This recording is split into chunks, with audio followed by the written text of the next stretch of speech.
Hey, y'all. From the home of Tim Walz comes the Common Good podcast. Straight out of Minnesota. Soda. Hey, Doug Pagitt here. Minnesota born and raised. Not a Nebraska transplant right here. Nope. Pure Minnesota through and through. Welcomes an Ohioan via Pennsylvania that somehow ended up in Arkansas as the favorite adopted son, Robb Ryerse. Yep. Have that all right? How are you, Doug? Yeah, something like that. Little pit stops in New York and Massachusetts and Michigan. Now I've but lived where here in were you Arkansas born? longer. I was born in Cleveland, Ohio. Or better yet, for the certain MAGA people, where were you conceived?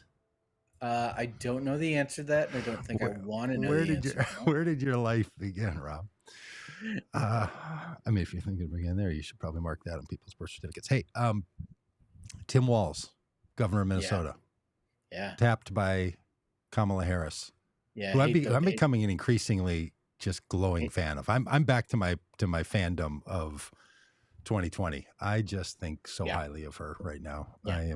I'm through the moon. Yes, but I have been itching all day to have this conversation because I was really excited about the Tim Walz choice. Came out of nowhere. It wasn't on the short list. And then all of a sudden it started rumbling and started hearing it. And he was on the short list and, people started to get to know him. People that maybe didn't know him before. I frankly didn't know him. And I've been waiting all day to hear your reaction because I know, Doug, the text you sent me said stunned and disappointed. Yeah. Well, what's happening here? And I read that to Vanessa and she said, why is he stunned and disappointed? And I said, we're going to save it for the podcast. Didn't even ask the follow-up question. Save it for the podcast. Doug, why are you stunned and disappointed when so many folks, I mean, if Twitter is any indication. Which it's not. Well, why, like so many folks excited about the choice of the vice president to choose your governor to be her running mate, the next vice president of the United States. What is the phrase about familiarity breeds contempt? How does that phrase go? Yeah, I think that's how it goes. That's how it goes. Yeah, it's just a way of punctuating it. Okay, look, here's part of it. Nothing in politics matters more to me right now than Donald Trump losing the election on November 5th at 8 p.m. when the counting starts. 8 p.m. on the Eastern Coast when the votes counting starts. That's it. Yeah. That's my answer. That's it. And you don't think Tim Walz is going to be helpful in that endeavor? The thing that I would have loved was there to be a pick that could have allowed some of us to say, okay, Gretchen Whitmer gives us Michigan. Mm-hmm. Shapiro gives us Pennsylvania. Elmer gives us Wisconsin. Kelly gives us Arizona. Something like that. Cooper gives us North Carolina. Now, Brian Kemp gives us Georgia. Brian Kemp gives us Georgia. Is there never to be considered? Start some rumors now. Is Brian there Kemp any? That's right. Brian Kemp was on the short list. Is there proof positive that picking a vice presidential candidate in modern times from a state wins you the state? Zero. Well, not if you ask Al Gore. Not if you ask Tim Ryan. I can't remember who was the guy that Hillary. Ryan? Tim Kaine? It wasn't Tim Ryan. No, Paul Ryan. Sorry, Paul Ryan. Paul Ryan. Let me Tim Ryan, Paul Ryan. Not if you ask Al Gore. Not if you ask whoever Kerry's running mate was. Not if you ask Paul Ryan, who lost Wisconsin when Romney had him as his presidential pick. Yep. Okay, so is it true that picking Shapiro or picking Whitmer or picking Kelly gives you the state? Not necessarily. But better chance one of those people get you those states than Minnesota's adopted son, Tim Walz. That's where the shock came from. Now, why did it happen? Because Kamala Harris is trying to bring the Democratic Party together. If you want my hot take, where's my hot take button? Where's my hot take button? Nope. It's not it. Hot take. Want a hot take? We got some crickets in there too. That first one. Yeah. I haven't marked the buttons. Just see this thing. I got 2 rows of 4 in each, and I'm just guessing every time. It's like when I type. My fingers are just guessing at what letters I'm hitting. No idea. I think this all came down to the progressives in the party would not abide and be unified around Shapiro, Kelly. They're out, not because the country needed it, not because the state needed it. The pushback that started hard. I heard rumors that Federer came out after Shapiro. Fetterman. Fetterman. Thank you. Fetterman came out after him, both in public and in private, back channeling. Yeah. Fetterman's criticism of Shapiro was that he would one up the vice president, and that his personal ambition to be president one day would overwhelm the vice president. And as the attorney general, he didn't like what he did on parole board. Like, he started up with a litany of things. So okay, fair enough. Lots of reasons to pick a candidate. Yeah, I wanted one not specifically to try to unify the progressive wing of the Democratic Party, of which I am part. To be clear, can't find a candidate fully as progressive as I am until I get my name back on the ballot. Pagitt for some year. Then there'll finally be a candidate that I'm fully happy with. Can't wait to run that campaign. You know, I got a little thing for us to do on the Vote Common Good tour, by the way, because I'm working up a bit about this. Like, my whole thing that you're never going to be happy and fully aligned with a candidate until you put your name on the ballot. Yep. We need to get something where, like, people make little, they make a little yard sign. Like, I just says Pagitt for something, and then insert year here. Right. And like, this is the yard sign for which I could be 100% in agreement if I vote today on my current thoughts today. But you give me 3 years and I might have, right. I was going to say, as a person who ran for office, I wasn't sure I was always in alignment with myself. Certainly not now. You could clearly say Robb Ryerse would not vote for Robb Ryerse in 2018. There is no way I need that guy. Yes, I would. I need that guy to have straightened up. I absolutely would. Okay. So I'm progressive. I'm in the progressive camp. I'm in the progressive wing. I like Governor Walz's candidacy as governor. I like his governorship. I actually think he could have pushed harder on a few things than he did. His love of the smell of gunpowder, I think, might cloud his progressive vision a little bit. But he's clearly in the camp. Unions, teachers, big public projects. I'm all for him. All for Tim Walz.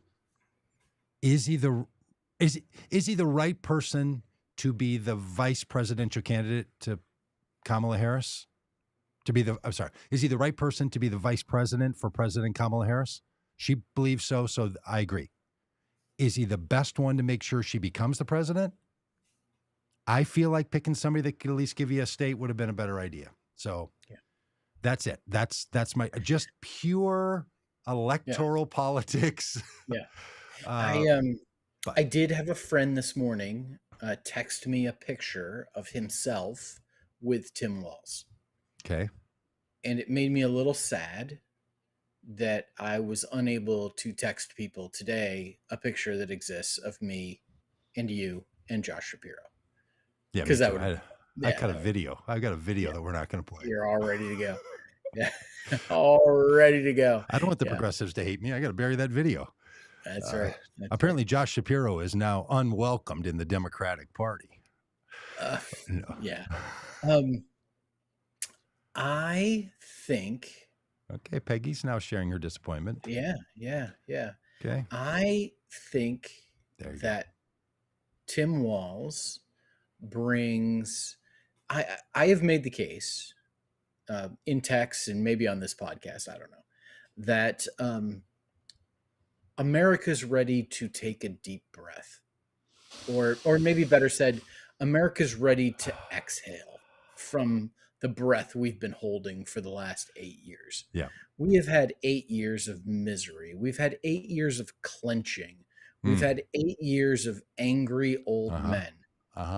My jaw is tight right now as you say it. I can feel it.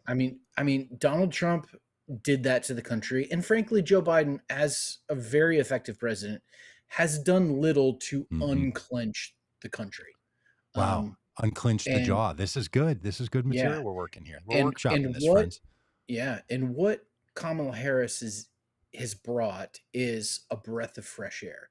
I thought Donald Trump attempting to label her at the beginning as Laughing Kamala was absolutely the wrong approach, because, as I think I said in a text to you, America's ready to laugh again. Yeah, she's delightful. It is. Yes, we're ready to turn the page on. And you know, I've said, you know, it's been COVID, maybe all the way back to 9/11. Have we laughed since then? You know, I mean, Barack Obama, tremendous president, really great sense of humor when delivering a joke, but very, very earnest. You know, gave off that professorial feel. Kamala Harris brings a joy that is infectious, that I think the American people are going to absolutely love. Yeah. I think it's a chance for us to just. Tim Walz is like a dad joke personified. Like the videos of him, you know, riding a slingshot at the Minnesota State Fair. Have you ever ridden that, Doug? You know, no, I'm afraid of rides at those things. The videos of him talking with his daughter Hope, like he just brings a lightheartedness to this, that like we have a ticket here that is gonna bring like some normalcy back to the country. I think that his affect, and I know you're a little worried about the homespun accent, the Sarah Palinization of Tim Walz. Yep. And we can talk about that. I actually think that he's going to bring an energy that is going to complement hers in such wonderful ways. I'm excited about Tim Walz. Now, we can have this conversation. Here's my fear. My fear is that Tim Walz is the reintroduction of Tim Kaine. Yep. You know, and I remember watching the Democratic convention in 2016 and just being wowed by Hillary's speech, and then Tim Kaine came out after and joined her on stage. And I think I remember tweeting, maybe I posted on Facebook, or maybe I just turned to Vanessa and said this, or maybe I texted you and said this. I don't know. I communicated in some way that Tim Kaine waves weird. He was just like, his wave was just weird. It was bizarre. Yeah. And so my hope is like, hopefully Tim Walz isn't that kind of like quirky, homespun. Hopefully he will be, you know, the living embodiment of a dad joke that just makes us all feel good. Yeah. How long does he need to stay fresh? Now, can he do it for 90 days? Probably, for a lot of people. Yeah. But I'll tell you who didn't stay fresh for 90 days. JD, I didn't do that to a couch Vance. He did not stay fresh for 90 days. It fell apart in a hurry on that guy. Look, and again, familiarity might breed contempt. That might be where some of my hesitation about all the people like, oh, we love this like folksy dad guy, straight talking. Yeah, until you don't. It's like the bite of gum that you love and you're like, oh man, it's so refreshing to have something fresh in my mouth. And then it needs to, you know, be put in a proper wrapper and put politely into a container and not thrown on a sidewalk. that can be the experience in politics. And I just get worried that that kind of middle America, middle-aged, folksy thing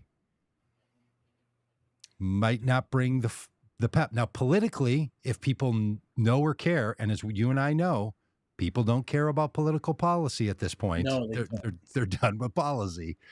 They're now on sides. I wonder, because look, in 2008, nope, that's not true. In 2012, I had a short one-day stint as a on-site reporter for Religion News Service. Oh. Nope, that's not true either. Why didn't that's that not true either? See, Oh. this is what I'm saying. It's just a series of lies. This podcast is just a series of lies. In 2012, I had a short stint with the News Hour on PBS, the religion News Hour. Yeah, and was given credentials. You got fired? No, it was just a one-day stint. Oh. I was hired for one day, completed my one day, and retired from the Jim Lehrer News Hour, Religion News Hour, and went in with reporter credentials into the Republican National Convention when Sarah Palin was nominated. I was in the building.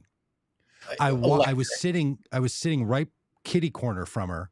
I could see the teleprompter she was looking at when it went out. Yeah. I watched her go ad lib. Mm-hmm. I also watched when they wrote the word, because this was a time, let's just go back in the dream machine. Let's go back in the dream machine to when people talked about nuclear weapons.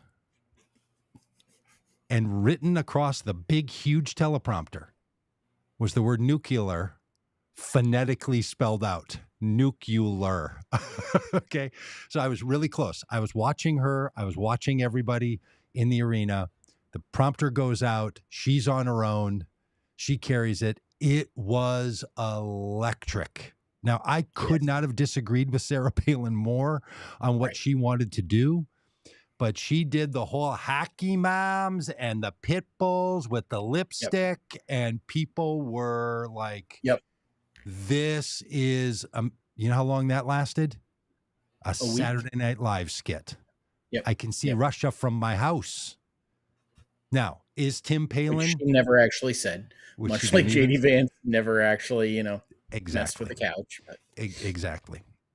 Now, was she critically accused of being profoundly uninformed as a government official? Yes. Was she completely unprepared to be the vice president of the United States? 100%. But was it the affect of this folksy kind of Scandinavian thing? Because as a Minnesotan, I'll tell you, every time I use my Minnesotan accent for people, they giggle a little. If you got a smirk on your face right now, they're friends, then you get this thing. And I'm not even Scandinavian. Like, my grandparents didn't even teach me to talk that way. Like, this whole thing, I just worry to death. Yeah, that people Fargo is amusing as a television show, but you don't want it in the government. Cripes on, you got Arby's on your face. Yeah, no. Could you see him up in the wood chipper? Like, that I am not kidding. I am desperately worried about that. But she's bored and like, oh my God. That's awesome. What I am hearing from you, Doug, is that you hate Lutherans. I have nothing against Lutherans. I hate their theology, but it's nothing against Lutherans in particular. They can't help it. It was done to them. We've never had a Lutheran vice president before, so it's very exciting. Tim Walz, Lutheran. It's a full ecumenical ticket here with Kamala Harris as a Baptist and it's right in our sweet spot for vote common good. Yeah. Bringing the Lutherans and the Baptists together of all the good kinds. So that's it. That's my worry. And I just want people to keep an eye out. We're going to have big arguments about when baptism should take place. And what kind of wafer or bread you should have. Yeah. So I asked my Christian nationalist friend this day, because I did a Fox News podcast about Christian nationalism today. And I was asking about, like, Okay, so like you just want the moral laws from religion. You don't want the communion laws to like. It's just unbelievable. Like, Yeah. no, we just want you to use our Bible book for the for the moral stuff, but leave out the religious stuff. Like, well, then what do you need that thing for? Anyway, and I'm a Bible follower, by the way, friends. I quote a Bible verse to you right now. I mean, you can't just name one anymore. You used to be able to name almost any you would know and I would know, but I'm a little rusty. As opposed to Donald Trump, unable to name his favorite Bible verse. But I'll tell you, I'm the only one not happy about the Walz pick. You really are. Tim Walz, it sounds it sounds like Tim Walz might be the originator of the weird critique of the Republicans. Yeah. Well, he used it. He used it first in public spaces. Anyway, he was picking it up off the internet. Brilliant. I mean, I have said that I think this branding of Donald Trump and JD Vance is weird has just been absolutely brilliant politics. Takes it out of the policy, takes it out of the dictator, fascism, wants, we have to save democracy, all of which is important, but it puts it in a vernacular of like the way normal people talk. Yes. Doug, you and I are amongst probably a small percentage of Americans who wake up in the morning thinking, I've got to save democracy today. Most people are like not thinking that way, which frankly is the reason why we have the problems we have. I say not blaming voters at all, but what Tim Walz seems to bring is this ability to lay a critique out, to criticize the opponents without being off-putting in the process. And I think that is going to be really, really effective.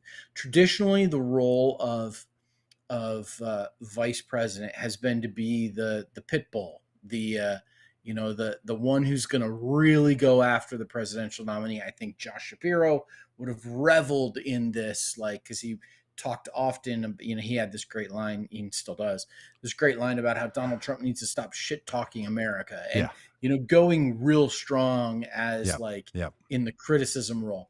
I think Tim Walz is going to be able to do that, but I think he's going to do it in a way that, is much more relatable and not policy wonky in any kind of way.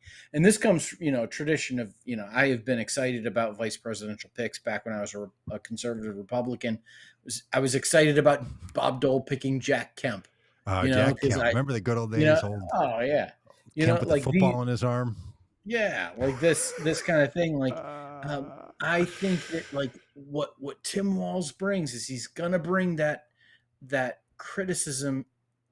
I think he's going to be tough without being mean. Yeah, I love it. And I think it's I hope you're right. You know what I actually think? I think Yabbits is onto it here. I think they give up the attack dog line completely. The American people already have a rage burning against Donald Trump. Yes. You don't need someone to take a likable character and make him unlikable, which is what the attack often does. As I like to say, Donald Trump is like a self-cleaning oven. The man does all the work for you. So that's right. Trump is uniquely disliked.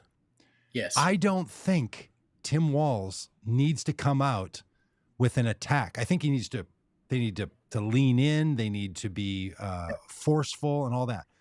I think the way they go is joy in America. I mean, the thing that's true about Tim Walz is this guy loves people. I don't know what he cares about individuals, but he loves them as a group. He will get into the mix. Like you said, he will ride on a ride. If he's standing on a stage and there's a group of people in front of him, he's not leaving until they leave. Like this guy is buddy. He's a coach. He's a chummer. He is just, I love you. Give me over and give me a big old squeeze. He's one of these guys, right? Yep. You come with that attitude rather than buttoning it up and being like, sir, I'm going to tell you. When he's like, look, JD, this is the American people. And he just people are like, talk about having a beer with that guy. I'd like him to cook me a brat. I think they should go Kamala with that dance, with that wink, with that whole thing. It's a brat election. A brat. Damn it. Did you just coin that? I might have seen that on Twitter. You can't do this. You can't do that to me. I was like 304. We're copywriting that. So good. Brat. Yeah, I don't even understand the brat thing. I'm so far outside hip hop culture. I don't even know what that is. Yeah. But it seemed like people were very positive about it. So Brat Pack. Yeah. But I don't know. I don't know what that is. Doug, I texted you earlier today. You have not responded. I sent you Tim Walz's announcement video where he announced that he was going to be vice president of the United States. They recorded today? Yeah. Doug, in the video, Tim Walz says 2 times. What does he say? That he is going to work for the common good. I heard that. Somebody messaged me that he's. Yeah, I messaged you that. He's picked up the cup. Well, I read a bunch of other text messages. 2 times he uses the phrase "common good" in his announcement video. It's great. It's good stuff. Did you just text it to me, or is it in one of these chat groups we're in for the love? Yeah, it's in the Vote Common Good chat. Yeah, I mean this one from Brandon is a good one where Walz is being hugged by a bunch of children. Yes, compared to Sarah Huckabee Sanders. This is Walz. It's a picture of Walz. I'm trying to signing into law the free breakfast, free lunch for Minnesotan kids, compared to Sarah Huckabee Sanders signing into law the law that now requires or enables children to work. And just the faces of the children is just amazing. Right. I actually think that as you know, I do some work with a little group called Vortex Pack here in Arkansas. Yes. And we got an email going out today with these 2 pictures side by side because they're great. Tim Walz. Can people see that? I hope they can see that. So there it is. That's Tim Walz being hugged by children. And there is Sarah Huckabee Sanders telling children they can get to work. So good. I love it. I mean, the Tim Walz stuff, the picture of him hugging the pig, the picture of him pausing to pet a cat. Like, it's like, come on. Okay. All right. Okay. All right already. People are going to like him for 90 days. That's all we need. I hope. I don't know. I just, this is just, well, there you go. Hey, people want to see what we do behind the scenes. You shouldn't have seen that. Can you see that right now? Or is that just my screen? No, it's just you. We're good. I thought it popped up the whole interface, which we should show people sometime, like how we do all this. We should do a commercial for Ecamm. Yeah. Get some discount or something. Yeah, we should. People often ask, how do you guys pull off all this fancy business that you do? We should join the YouTube people who give Ecamm tutorials online, and which I'm sure you've watched hundreds of them as I have. And there you go. So there we go. We can look something like that. You can see all the complexity behind the scenes. All right. Well, look, the fact that we're talking about Kamala Harris, the fact that we're talking about Tim Walz, the fact that we're doing it with smiles on our faces, the fact that we're having to argue about, are they going to love Tim Walz for the full 90 days or are they going to only love him for a day? The fact that we're talking about that they have a choice to either be firm and aggressive or happy and joyous. Oh, it's great. Those are good signs. Yes. Those are very good signs. Let me tell you what's not a good sign, Rob. That today is August 6th, not November 6th. Sure. And on August 6th of 2016, Hillary Clinton was up by 11 points in Michigan, 7 points in Wisconsin, and 9 points in Pennsylvania. And she lost all of the states.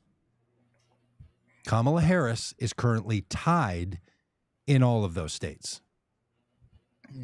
This is not... it's not over. Good news has an expiration date. And That's Yes. not a theological statement. That's just a political statement. Could be. It There's could be. I there's some just started thinking Calvinists about out that. there Like, going, hey, "Amen, amen, brother." hang on a minute. Maybe that is true. Good news has an expiration date. Yep. Well, yep. Irma's right, because people didn't get out and vote, and those who did picked Donald Trump in those 3 states, and that's a problem. Yeah. And Yabbits doesn't trust polls. Well, I don't trust elections, so. Kamala Harris has enjoyed the Kamala bump in the polls since Joe Biden dropped out. I think she's going to get a Tim Walz bump in a way that that J.D. Vance was unable to give Donald Trump, and then she's going to get the convention bump as well, all of which traditionally happen. I think by the time we come out of the convention, she is going to be clearly in the lead. And here's the thing: the same thing is going to happen in 2020 that in 2024 that happened in 2020. What happened in 2026 or 2016 is that people saw the polls. They said, I don't know if I want to vote for Hillary. There's so much baggage there. She's going to win anyways. And then she didn't. And enough people had that attitude that she did not win. 2020, there was not that attitude. There was a, no, I might not like Joe Biden, or as I would say, I can't believe I would work so hard to get a president elected that I barely want to be president. People had the attitude, I'm gonna do whatever it takes to make sure Joe Biden gets elected, and he won with more votes than any presidential candidate had ever gotten before. Let's be careful on that stat, though, because the second most votes ever gotten by anybody before was Donald Trump in the same election. Sure. Yes. Absolutely. But Joe Biden did get the most votes any presidential candidate has ever gotten, which is significantly more than Donald Trump got, which was the second most. I think that attitude remains of like, no. I'm going to the polls no matter what. I'm going to vote no matter what. But that wasn't the case 2 weeks ago. Joe Biden, had he stayed in the race, people would not. Okay, fair enough. I think people would not have turned out and supported him no matter what. I think there was enough.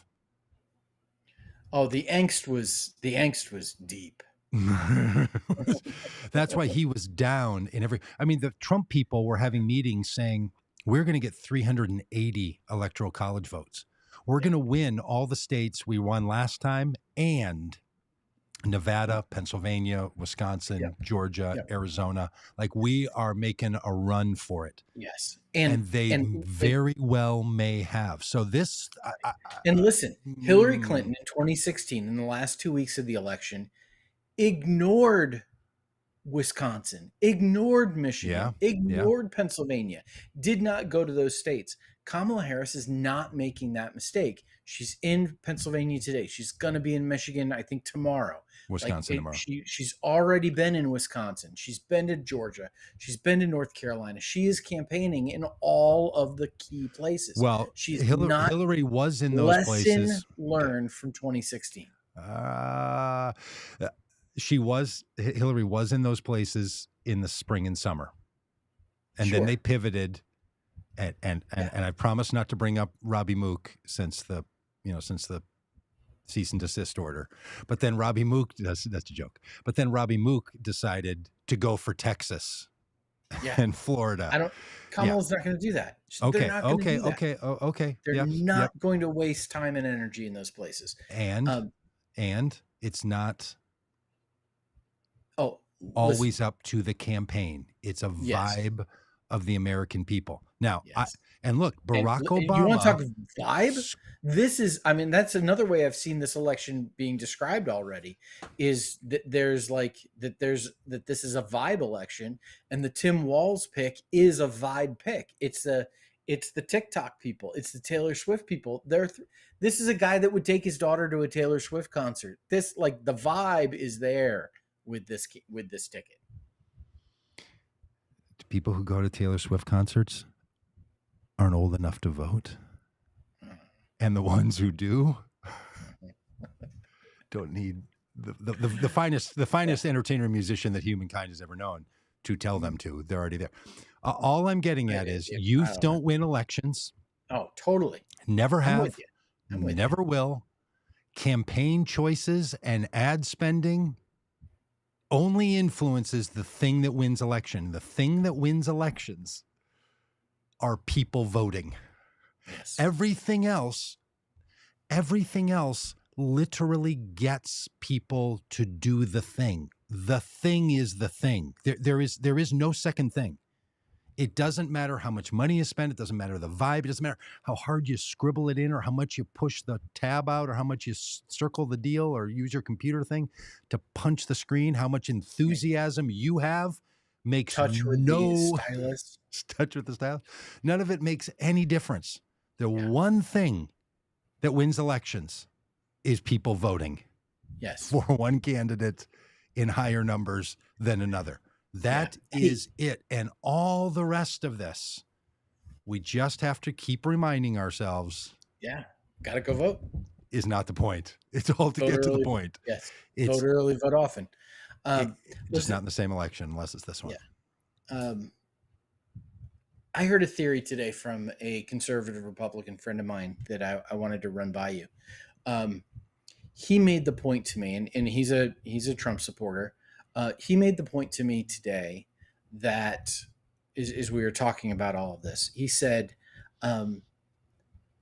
Donald Trump has not shifted his message at all.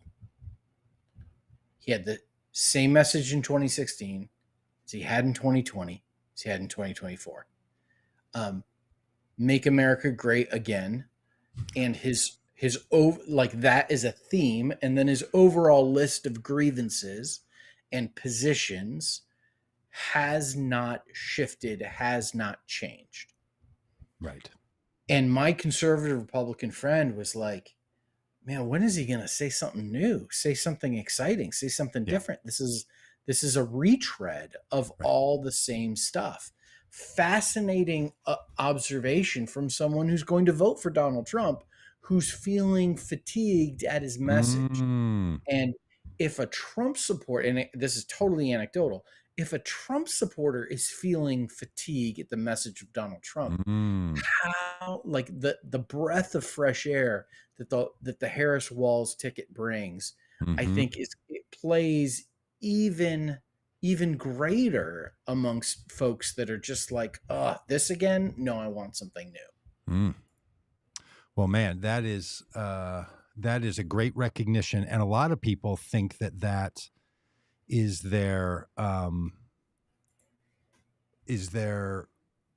his greatest feature, right? He's staying on message. But this is an interesting argument. He's like a band that put out a great album and then just keeps playing that album, and then a couple of cover hits, and then does cover versions of his own album. Yeah, that's Trump out there just beating the same drum. And the grievances have stayed the same. I mean, I literally heard it today from Casey, my Trump supporting friend that we talk to all the time, and my neighbor Frank down the street, who's a Trumper, earlier this week. Said something about, old Joe's had dementia for all these years. He can't be president. I said, well, you're not going to have to worry about that come January. But the most important thing is to keep the felon from being the chief law enforcement officer of the country. And he said, my neighbor down the street, and he said the same thing. Well, Joe Biden's the real criminal. Like, they're just stuck on this, right? Like, I said, well, actually, I think, just not to be technical, the real criminal is the one convicted of felonies. Yeah. When you live in a world where the real criminal is the hero and the person not charged with the crime is the real criminal, I don't know what postmodern world you're living in, but enjoy it. My larger point being, these people are still just locked into Joe Biden and still griping about somehow the democratic process didn't pick him, and at the same time reminding us we don't live in a democracy, we live in a representative republic at which delegates are the representatives, and we don't use and we're not a democracy. I love them to death, all of them. They're adorbs, but to your point, they're all fixated on Donald Trump's same old story coming down the escalator, all about the border, all about the crime. The statistics don't back it up, but it doesn't matter. They're just fixated, and they're not going to get off it. But here's the point. 74 million people in 2020, just under 4 years ago, said, give us a refill on Donald Trump and Mike Pence. 74 million. Now, are 84 million people going to vote for Kamala Harris the way they voted for Joe Biden? I don't know. Are we going to have 160 million people voting in this election? This could come down to things like turnout, things like organization.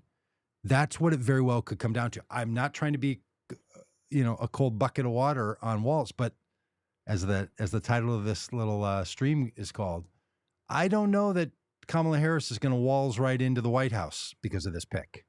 I think there's still, and she's saying it. I know I'm not saying anything new, and she's not saying she's going to. I know that. Yep.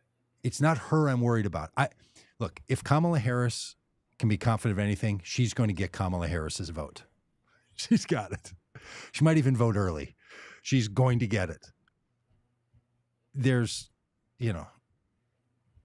8,304,999,000 something one more votes she's got to get. So it's August 6th. You told me on the bus when we were traveling through Pennsylvania into Ohio that at this point in the election, Mitt Romney was well ahead in all these same swing states. Yes, he was. A lot can happen. Work to do. The only work that matters is you sending money to vote common good so we can do our work. That is it. Look, big doors are opened by small hinges. We are a small hinge. Let us open this door. Yeah. Basically, what we're saying is if you're excited about Tim Walz being the vice presidential pick, or you're worried that Tim Walz was the wrong vice presidential pick, either way, donate to Vote Common Good because we will help get Kamala Harris elected president. That's right. Don't give the money to the campaign. They have enough right now, more than they can spend. But our little bus needs to keep humming for the... That's right. Go over to votecommongood.com and smash that donate button. Actually, don't care how hard you hit it. Doesn't matter. Just put a comma and zeros after the comma. You know what we care about around Vote Common Good? Kamala Harris and commas in your donation amount. We should really start a Kamala donation thing. Yeah. Better than an apostrophe law. Can you put a comma? Can you put a comma in your donation so we can put a Kamala in the White House? Can you do it? Put a comma in your donation so we can put a Kamala in the White House. That's so good. That is so good. Hey, we need to hear from you in the chat if you think that's good. And if you do, go to votecommongood.com right now and put a comma in there.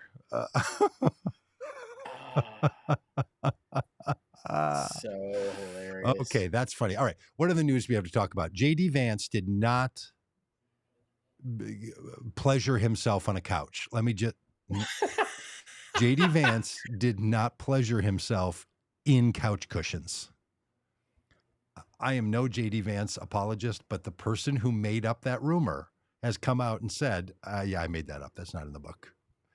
And I was told it was in the book, and I believed the people who told me it was in the book. So I thought it was in the book. Might have been me believing people saying it was in the book. It wasn't in the book. It was a person on Twitter making a meme.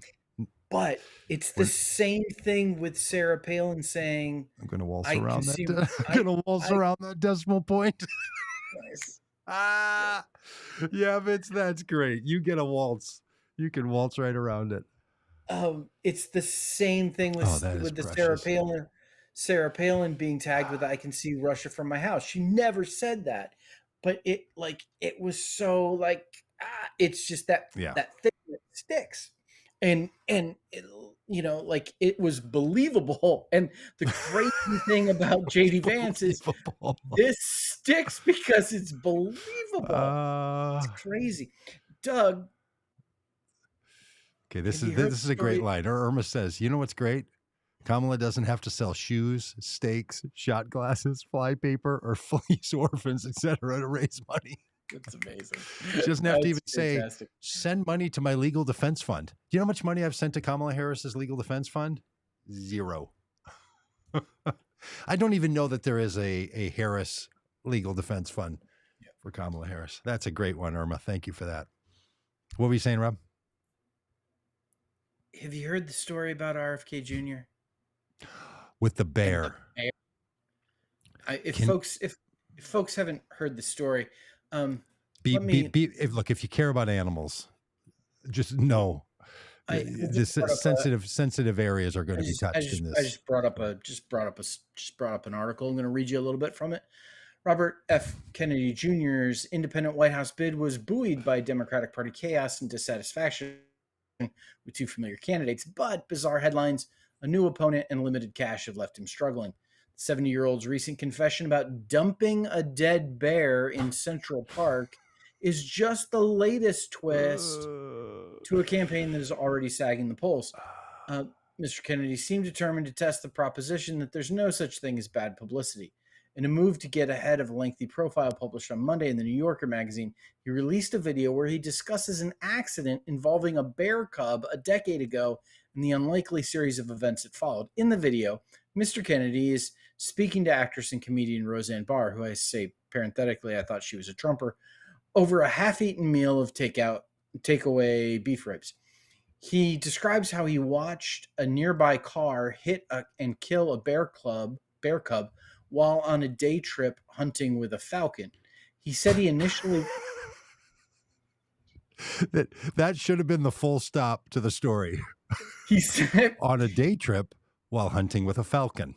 He said he initially wanted to take the dead animal home to skin it. After a schedule change, he decided to discard the carcass in New York City's Central Park along with an old bicycle in an effort to make it look like a cycling accident. When someone discovered the bear and the bicycle the next day, it became a headline story in New York City tabloids, television news programs. Needless to say, the entire episode, which sounds like a youthful practical joke gone wrong, but took place when the candidate was 60 years old. Yes. Is odd. Yes. The Falcon and the story got picked up in the New York press. Yes. With a dead bear cub, and people like, a cyclist hit this. So he lied to the press and then didn't come out about it. And then it was going to be in the New Yorker. He tried to get out in front of it by shooting a TikTok video with Roseanne Barr. Can we just be done with RFK Jr. finally? Please. He's eating dogs. He's running for president. And he hauled a dead bear around and then dumped it in the park to make it look, 2 things, to make it look like it was struck by a cyclist, which I don't know why he needed to. He could have just called animal control, but then made some park ranger have to deal with a rotting dead carcass in the park, and then people had to come figure it out, and then people had to waste their time. Who needs Robert Kennedy Jr. and his vaccination conspiracy, dog-eating, dead bear-dragging candidacy? Yeah. I saw someone on Twitter today. I'm real ornery today. I saw someone, and he also took a picture, and it's apparently available publicly, a picture of him with his hand in the dead bear's mouth while it was in the back of his car. So very weird. I did see someone tweet a tweet from 2014, 10 years ago, in which they were asking the question about who would dump a bear carcass in Central Park. And now, 10 years later, their question has been answered. Robert F. Kennedy Jr. So bizarre. Yeah, so bizarre. There are so many things you could do. Donald Trump and J.D. Vance are weird. RFK Jr. Bizarre. This guy. Can we just finally, the obsession in this country that we give to these third-party people, and I get it. I know why, because we're all afraid and vulnerable, and that a 2 or 3, 4% swing in elections means that not just a person is elected president, but an entire apparatus kicks in at the federal level that does the damage that the Trump administration did. It really, really matters. And feeling these people. But this Robert Kennedy Jr. is not a serious person. Yeah. This person just has no business. He has done nothing. He has done, they're trying to shut me down. He has done nothing in his life to indicate that he should spend the remainder of his life in public service as the executive of the executive branch of the federal government. By the way, Mr. Kennedy, the presidency is not a family dynasty. It doesn't matter what your relatives did. This is not how we have to get to all this after we get done with this election and everything, because Biden shifted right back into that thing that Trump was in and that the Kennedys are in, that somehow the presidency, once someone is in it, they treat it as if it's their family business. Yeah. Like, let me get my family together and ask them if they think I should run. That's not just, that should not be the last determination. That should be the first. And if they don't want you to, you quit. But you shouldn't be like, you know what, the country doesn't want me to run again. You know, but my family does. So first things first, what does my family want? Ridiculous. We just have to call that out no matter the political party. And the Kennedy thing is just laden with some kind of patriarchal, familial business model of the United States presidency. You know who is a serious candidate? Who? Kamala Harris and Tim Walz. Kamala Harris. She was. I saw a little thing on Ari Melber's show. Do you know who that is? Ari Melber. He's got a show on. He's got a show on. He's got a show on MSNBC, and he's got an X account. You can look him up. And he has a great little show that comes on at 5 p.m. Central Time. And he played a clip from her interview with her in 2019, and he played it last night. And he was asking her, like, if you were the presidential candidate, who would your celebrity vice president be, or some question like this. And she said, she got all, kind of, she says, Muhammad Ali, right? I don't know why she said Muhammad Ali, but then she goes, how you like that? Like with this little smirk, just that little wink and click and smile. Yep. I was like, God, why have they been hiding her for all these years? Seriously. And they let us have the impression that she was a lightweight, that she was incompetent. And the reality is, the reality is so very different. Yes. Yeah. I now have 3 Kamala 2024 shirts. Wow. 2 tees and a Fetterman hoodie. So, I'm all in. I've got a clear calendar tomorrow, cleared my calendar from any in-person requirements. You know why? I'm driving to Eau Claire, Wisconsin, and I'm going to be in the rally group for Governor Tim Walz and the future president of these here United States, Kamala Harris. Going to be in Eau Claire. So on a side note, just for us to do a little business while the people have to listen in on us, I'd love to reach out to Rebecca's campaign there and say hello and see if we can do a little something while I'm over there. But anyway, if anybody from Minnesota, Shelley can't go. She's going to the Arboretum. So if anybody wants to go with me, drive with me from Minneapolis to Eau Claire to the Harris campaign. We're not bringing the bus because the bus isn't getting a little work done right now. We have a couple weeks off, and the bus is getting a little tune-up, a little thing happening, so it's unavailable to us. So we're going to go stealth in a black SUV. But if somebody wants to go, and I'll probably get on a bike. I'll probably bring my bike, park a ways away, ride my bike up, try to get it, like that. So if anybody wants to go, let me know, and we'll go see the next president. The time of the event in Eau Claire tomorrow, 8 a.m. to 2 p.m. Oh. Do you want to take a bet that I'm not going to be out of there before 5:30? Do you want to take a bet that this thing is going to run from 8 in the morning when you have to start lining up to get in, and she's going to get on at 3:45? Mm-hmm. You think that's kind of how this is going to go? So the other thing we could do, Rob, now I don't want to, but we could go live tonight while they cover the campaign rally where they introduced Tim Walz. So I guess we'll just commend to people the Apostle Paul and then commend to them. Yes.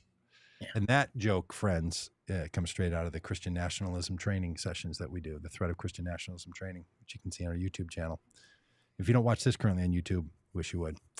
Well, over 2 weeks ago, 3 weeks ago, when it was Joe Biden and Kamala Harris, and now it's Kamala Harris and Tim Walz, I mean, you just couldn't make this up. It would be too dreamy. So amazing. God bless us.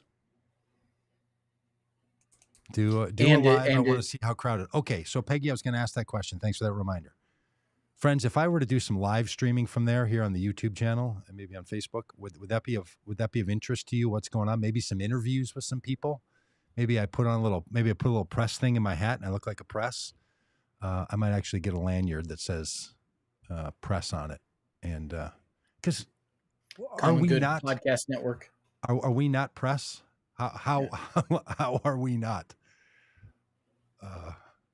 So yes, Peggy, I will do what I can as a man of common good conscience to get some shots and some videos and the rest. If you don't yet follow Vote Common Good on all the channels for pictures and videos and updates, it will all go there, as well as the place where you watch this. Okay, so Nita would watch, Peggy would watch, Yabbits would watch. That could be double some of our viewerships. So thank you. It's totally enough to do it. Totally enough. All right, what else you got? Any questions from the audience here? We should do that. You know what a lot of live streams do? They don't just pop people's comments up on the screen. They ask them to give them questions, and then they respond to the questions. So questions or comments you want us to respond to? Here's a very YouTube thing, because I watch so many YouTube channels. Put a question mark before your question, and then I'll know it's a question. Ooh. Do you know that? Do you know that trick? If you don't follow a lot of YouTube channel live streams, that's what people say. Bonnie, thank you for watching. And if you know anybody in the Eau Claire area that wants to buy me lunch, I'm going to bring a bagged lunch, Rob, because we've been to enough of these political rallies in our lives to know how long these things take. Hey, question for you, Rob, out of the chat. Where is the Bernie wing on Walz? Is it going to get Bernie to endorse Kamala Harris finally? Is this something that'll get him over the hump? I saw a video this morning of Representative Jamal Bowman, a member of the squad, for a few more months. And he was in his very Jamal-esque way, expressing his profound excitement at this pick. Wow. Like willing to pull the fire alarm over this one? Oh yeah. Pull the fire alarm. We're celebrating. AOC. Too soon on that?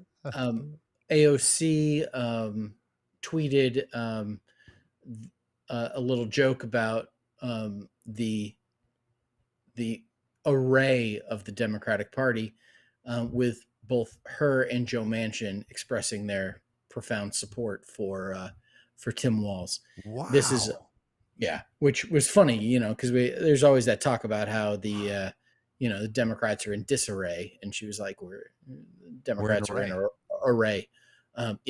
So it's the progressive wing is excited.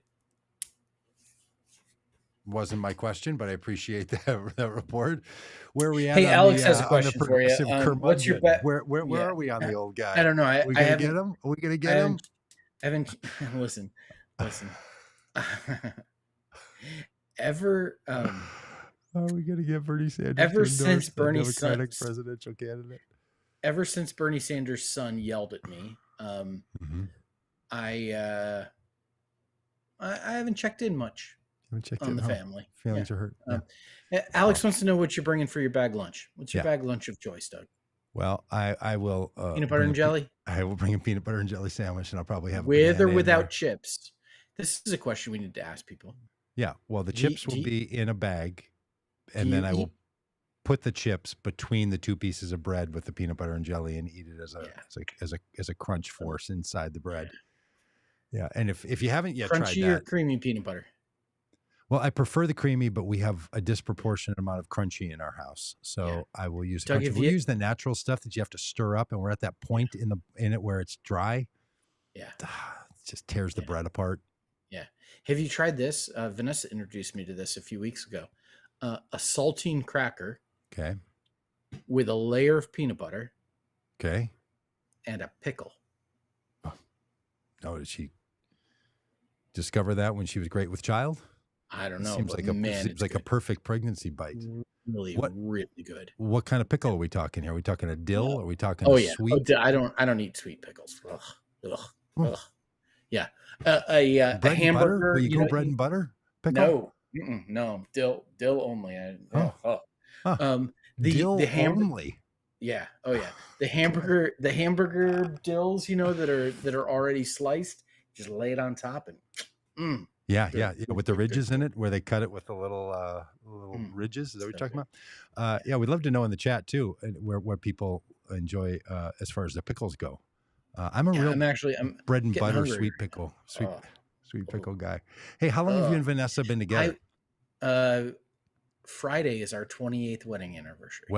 Did you know each other before that, or was this an arranged marriage by your fundamentalist Christian families? So 30 years. Keith Green did not arrange our marriage. We've been together 30 years. 30 years. When did she tell you about the saltine and peanut butter and pickle? 2 weeks ago. 2 weeks ago. She's been holding out on me. She's been holding out on me. That's my point. Yeah. I know. You haven't trying to preserve, as she would say, trying to preserve the mystery. And you haven't. She's got like a list of things that'll come out in the third and fourth decade. Yeah, and you haven't seen her enjoy a saltine with peanut butter and a pickle on it. No. She's been had heard rumors of it at times, but then she was like making it the other night, and I was like, "Oh, that's actually really good, really, really good." Okay, tuna and pickles for Peggy. Just be careful on the tuna. There's no safe amount of fish to consume in the world. It's all been polluted by mercury. So be as careful as you possibly can. Irma's going to have pickle ball, not pickles. There's times, Doug, where I dislike pickles sweet and the bread and butter pickles so much that there's times where I will say to Vanessa, like, is this the kind of pickle I like? Just because she's got to test it. Because if I accidentally put a sweet pickle in my mouth, really not good. Yeah. Oh, not good. What about the ones that come standard on a cheeseburger at McDonald's? That one is that a dill pickle? What is that thing that they're doing? That's good. That's dill pickle. Hey, Kirk's question. He'd like us to comment on the open border, biggest issue facing the country. Kirk, welcome to Vocama Good. We don't really talk about the border ever at all.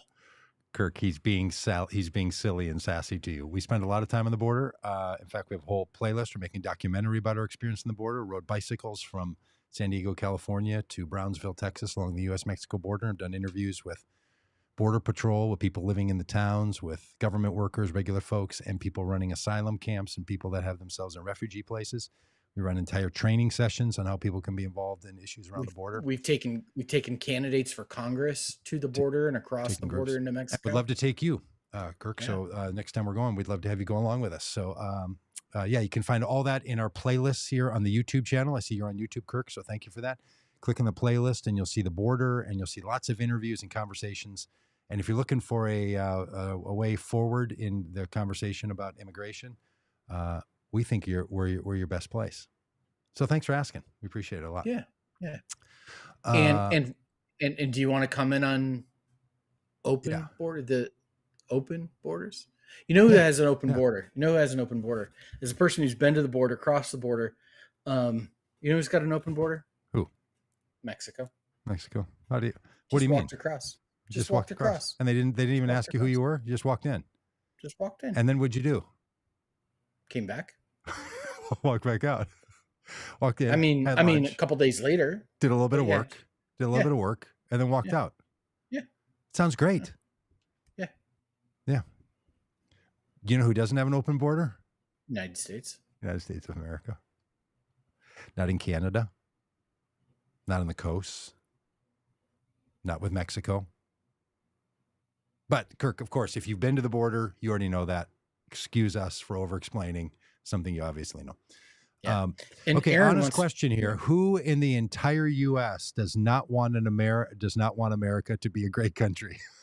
That's a great question. I mean, I'm sure there's some people, right? Well, there was that brief period of time where the terrorists in the country wanted to blow things up. You know, the right-wing Republican-leaning people like Timothy McVeigh.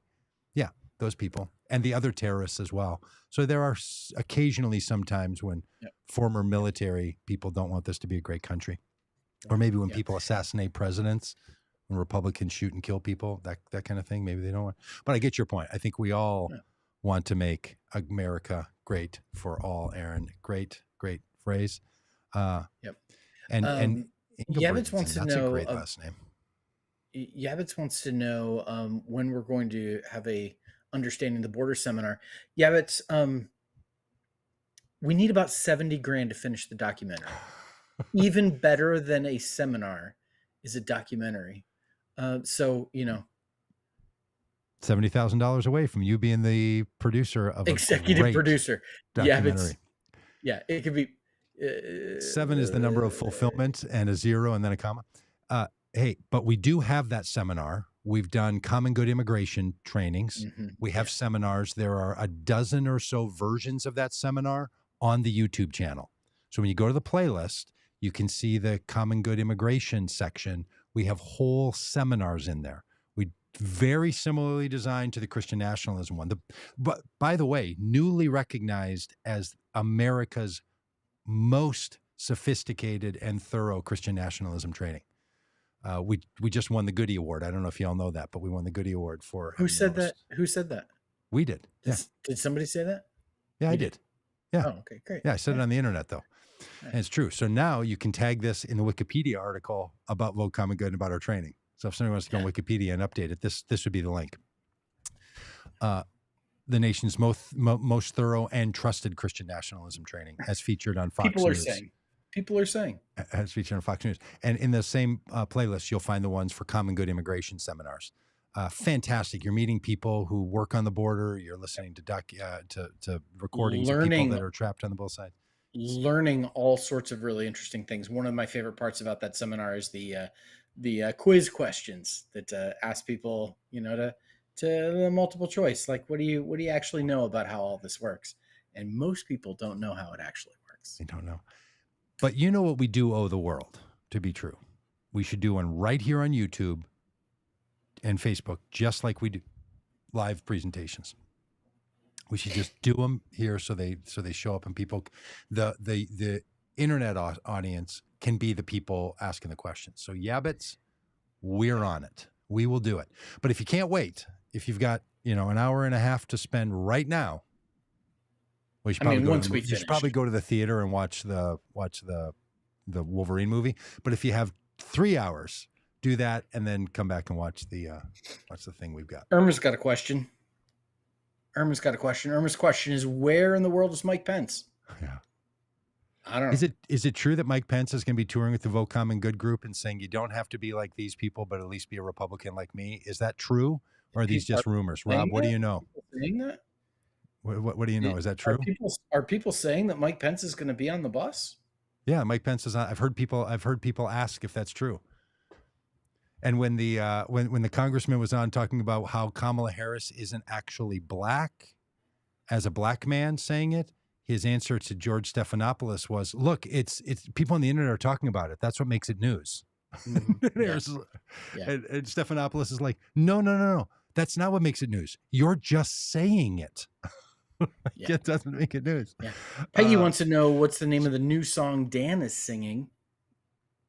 Oh, is Dan singing a new song? Yeah, Dan singing a new song who might not from the know, Lord. Producer Dan, who's on vacation right now, up in the Wi-Fi-less hinter regions of the swing state of Michigan. Dan Dietrich has a great song from 2020 entitled "Hymn for the 81%." You should check it out on YouTube. It's got way more views than this video does. You should check it out. It's been up long. Is Dan singing a new song? Yeah, Dan sings a couple of new little numbers in our. What you Peggy can find is him on referencing Spotify. is that if you follow our YouTube channel, which some of you are doing right now, and you look at previous videos that are there, you're going to see some of our common good rallies, when we do rallies with candidates. And in those rallies, we sing songs.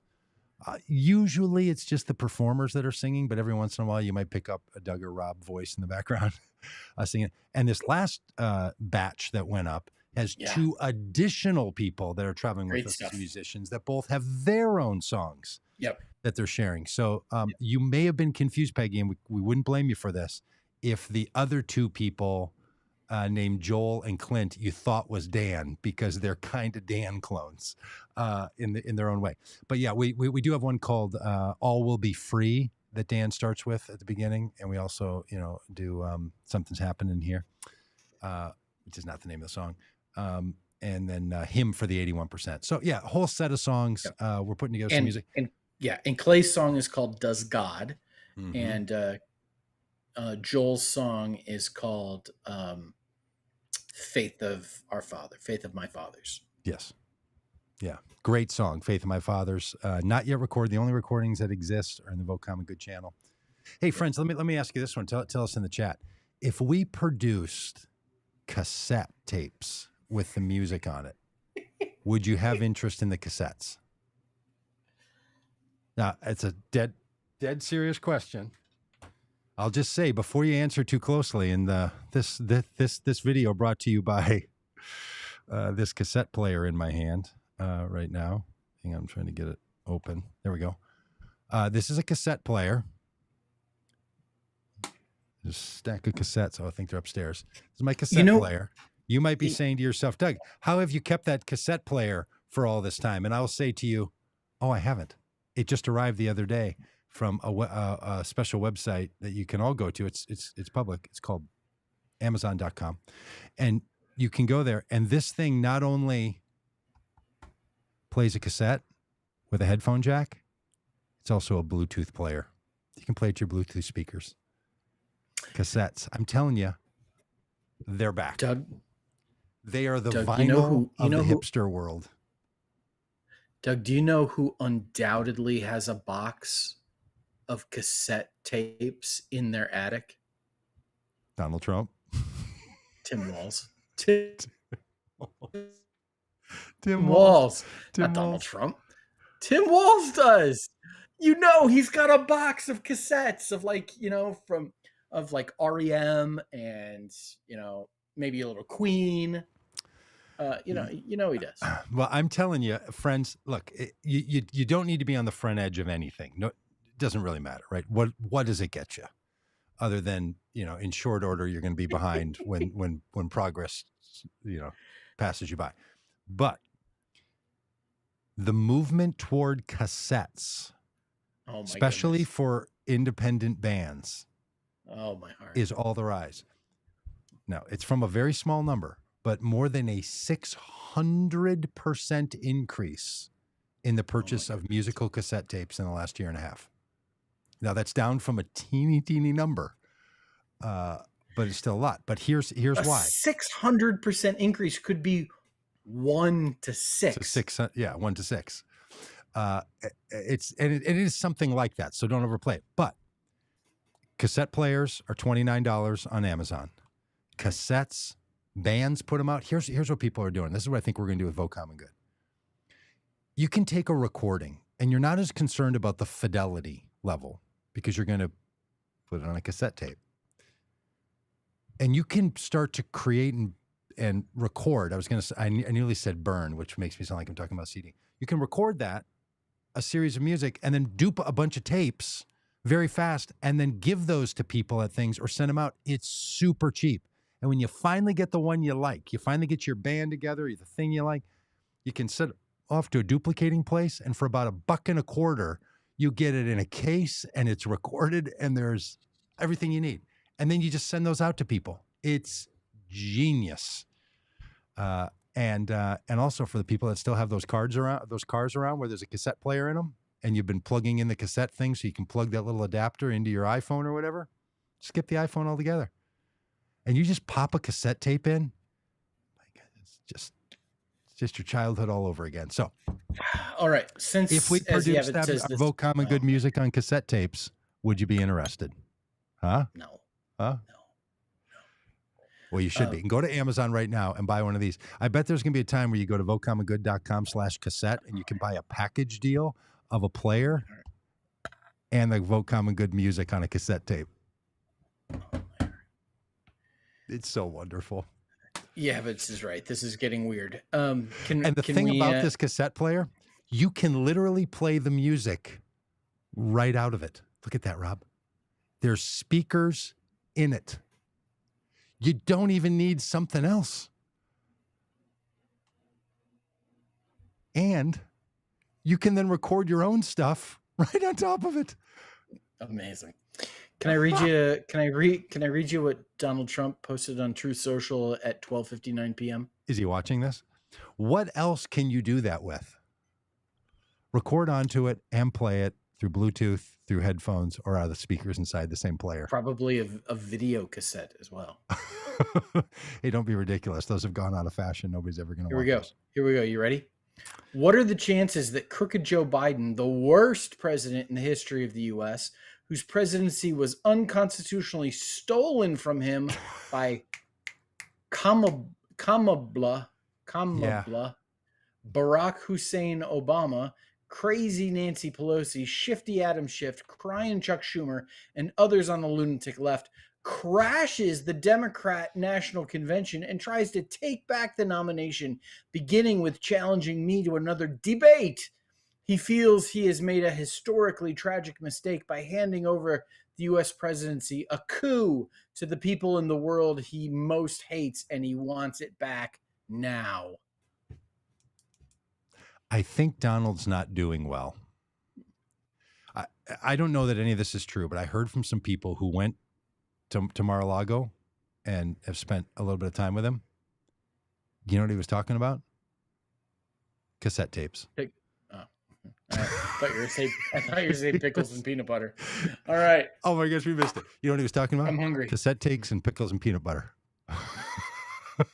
I mean, this guy is off the hook. Well, Bonnie, thank you for your care and consideration of a cassette player. Please find one. The rest of these neophytes we will leave behind while they listen to their streaming services, paying no money to the artists who are just begging for a little attention and love. Yeah, Peggy, if Donald Trump was not an avid teetotaler, I'd be the same way. I don't think it's the drinking that gets him. I think it's the pills. But I think that the doctor who was the White House doctor and then lost was demoted in the military for running a pill farm, I'm just saying I think it could be the medications, the wrong mix of medication. I'll be available at the website and rallies. Hi, Peggy. I don't know what that means, but that... Thank you. I'm actually on read today, Alex, so I appreciate that. All right. Anybody else we should say hello to? Do we miss anybody? Edward, good to see you on here. Edward, we owe you a Christian nationalism training event, and we're working hard on getting that scheduled for September. So expect to hear from me soon.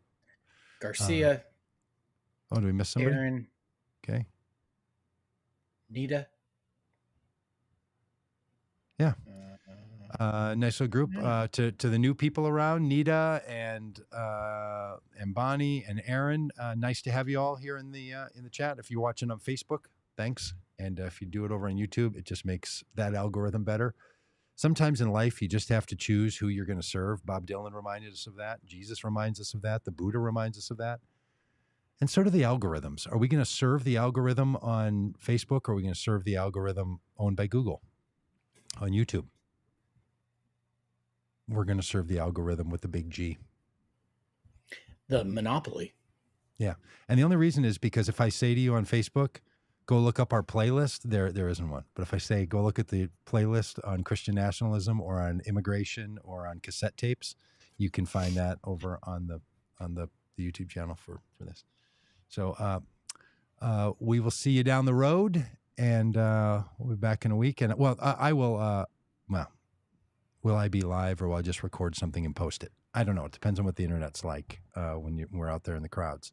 But live from Eau Claire tomorrow at some point.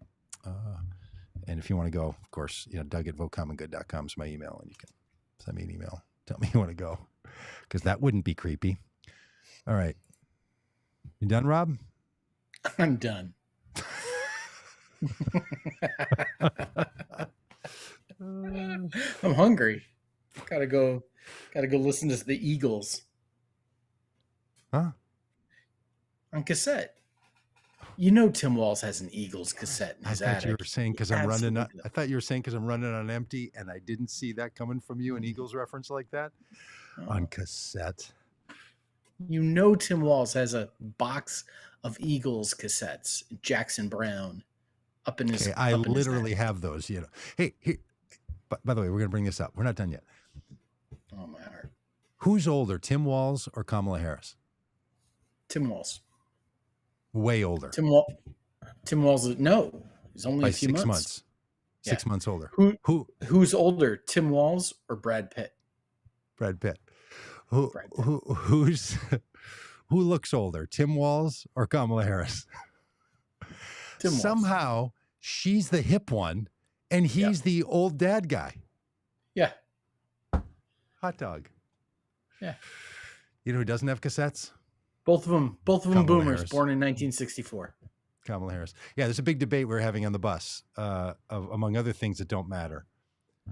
On the generational distinctions, where does 1964 lie? Is that forced into the baby boomer world, or is it wedged into the Gen X world where Rob and I find ourselves? They're both boomers, born in 64. We're never going to get a Gen X president. So you're going with 64. You're now back to 64 as a boomer. Yeah, 64 is a boomer. Okay. I'm just saying, not all the people, just like not all the people who do astrology. It's 65 to 85, right? Gen X is 65 to 85. That do horoscopes can seem to agree on astrology.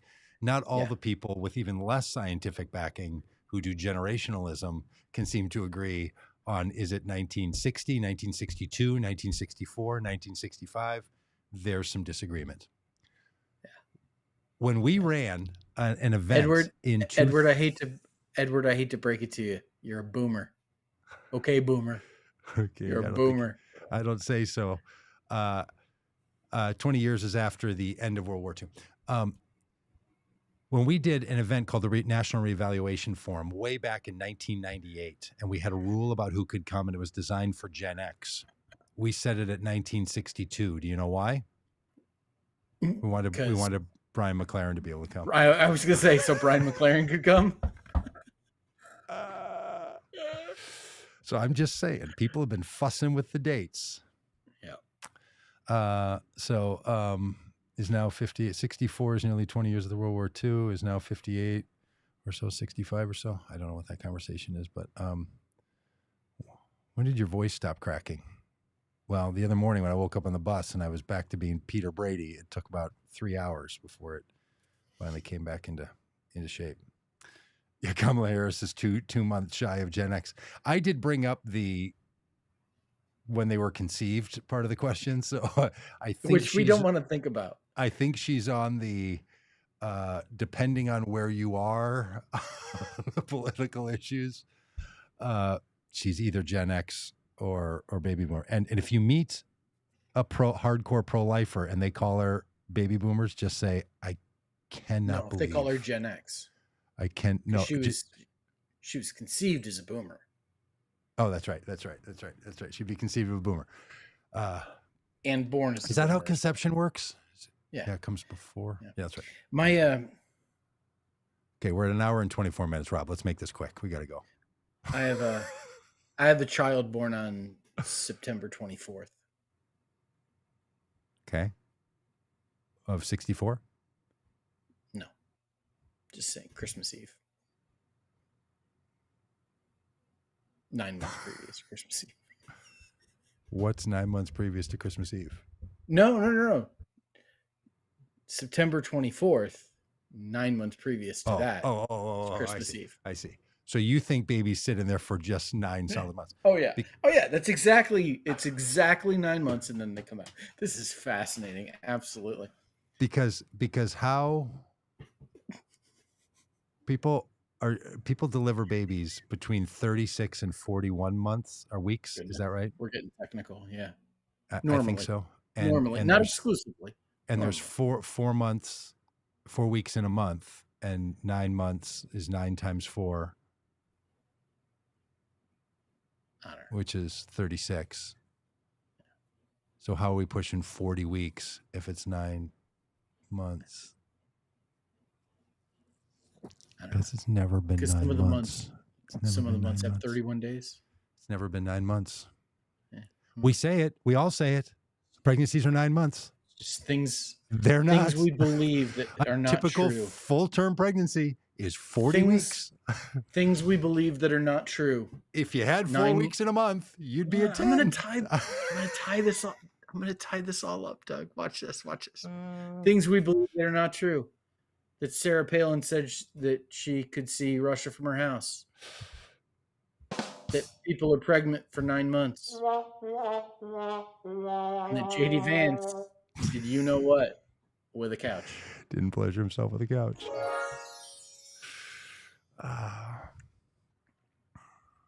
We're at an hour 26. Do we just keep it going to a full hour and a half? I'm done. I gotta go eat something. I'm hungry. Okay, one more. This is like when Trump runs out of teleprompter.